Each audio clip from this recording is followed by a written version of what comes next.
Well, a debate raging in Texas over a new law allowing some college students to bring handguns into classrooms at public institutions in August. Get this, concerns the concealed carry law may be putting a chill on free speech at the University of Houston.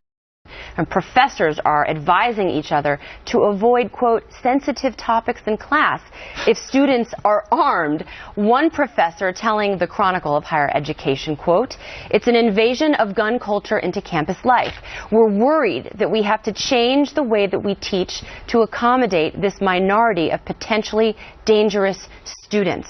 Sandra, what do you think about this? Students, well, for one, they're not telling their faculty to do this based on anything that's actually happened. Mm-hmm. They're making these statements based on fear and fear alone. Right. There's no evidence that this isn't going to go well or this isn't going to work out or students are going to act in any different way because of this. And by the way, most of these things that they're requiring of the faculty don't make provocative statements or cute signs about the new law or only meet that student in controlled circumstances. I think that's probably a good idea to do that anyway. Mm-hmm. Agreed. You know, I think this is a collusion, though. If they feel like they need to change how they're teaching on campus, that's because they've created all these safe spaces. And so now you've got a collusion of people who feel like they should be treated differently than anybody else, and then you're going to put weapons into that mix. So it's kind of like you've created tension already, and now you want to add that to it. Otherwise, the right to conceal and carry is determined irrespective of any of that. But because they've created these safe spaces, I do see a collusion of problems here. Highly controversial, Geraldo, students with guns on campus, even in a state like Texas. I just came out of South Carolina. Everybody has guns in South Carolina. So I said, what's the implications? Everyone says we don't have road rage. No one argues over traffic problems. In Texas, I give Texas a little credit. At least to have a gun in Texas, you've got to go to class for 6 hours. You've got to, all the other federal requirements. I mean, and you have to have training. Yes.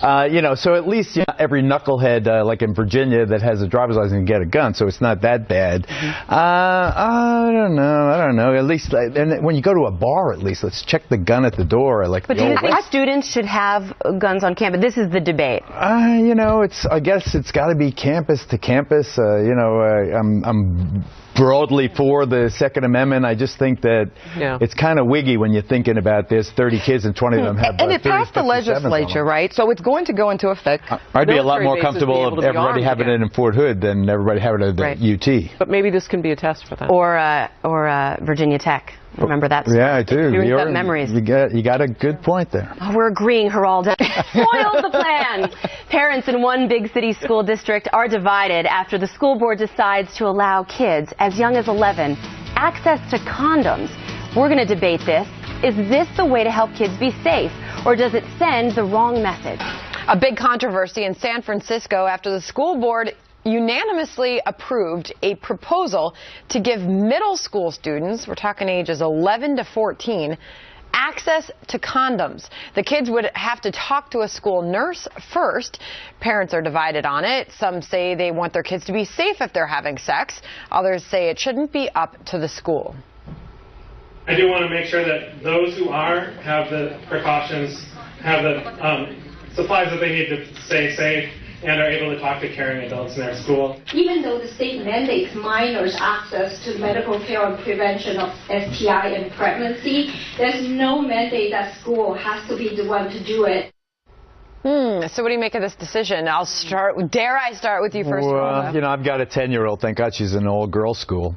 They're just starting health now, but they tell the parent every step that they are. What are you talking about? Oh, we're not talking about private parts yet, but we know a little bit. And there's a gradual evolving education that I think is measured. This 11 to 14, to give them access is different than education. Access is, here's a bucket of condoms, just grab some on your way out. I don't know, that's kind of wiggy to me. I'm not crazy about that. But then again, do you want a kid going to the school nurse and asking for one and her saying no? No, and I want to just kind of point out the very sensitive history that San Francisco has around HIV and AIDS and all of that, so I think that's specific to that area. But I actually agree with Geraldo. I'm at a point now where I think a parent absolutely has a right to kind of frame what that sexual conversation sounds and looks like, and I'm very respectful of that at this point. Yeah, no, it's a tough conversation to have, and schools definitely are having to deal with this earlier and earlier, it seems. Yeah, they're not just putting the bucket out there like trick or treat. You do have to talk to somebody before you get them. But I do agree with you, Geraldo. I think it's too soon for these middle schoolers. I think that they should focus on education, reading, writing, arithmetic, the basics. It is the job of the parent. And middle school, I know that this is such a highly sexualized culture, and it's happening younger and younger and younger. And you're right, Ebony, with the AIDS scare. A lot of people in the past decades were using protection more, and now young kids are having sex earlier. They don't have the same confrontation the way that certain generations did of the AIDS crisis. And so I do think there's concern that kids are having sex sooner and sooner, and they're having unprotected sex. It's just the job of the parents to educate their children, I think. I agree. You know, my mom says I'm somewhat of a prude on this, and she wants me to expand my mind because my older daughter is almost as old as Sol. She's right behind your daughter at 9. Because they're so exposed to social media and things that we cannot always control, and there's so many different messages out there, and there is this unprotected sex that tends to happen when kids don't have the right education. I'm actually okay with there being a bucket and a locked cabinet for a student who might already be known to maybe be doing some things and maybe need that, and maybe go to the school nurse and have that conversation. But how about the school nurse having to call mom?